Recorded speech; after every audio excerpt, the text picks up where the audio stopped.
Hi everyone, back with another new easy keto recipe, creamy scrambled eggs and spinach cheese shells, and it's 2 servings.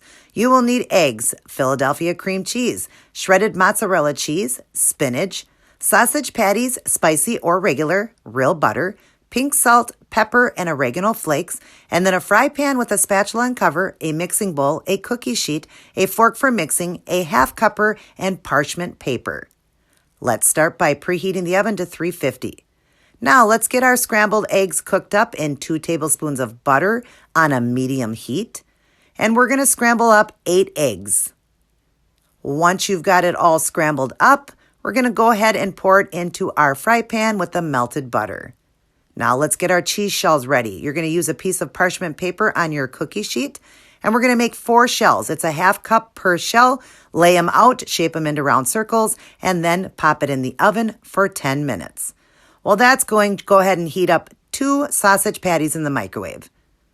Once your scrambled eggs are all scrambled and cooked, we're going to add a half bag, and it was a 10-ounce bag of spinach, into our eggs.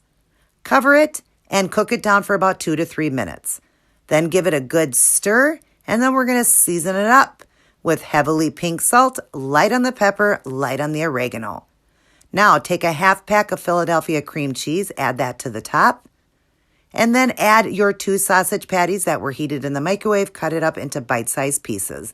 And then just keep stirring till the cheese and all the mixture is all mixed together.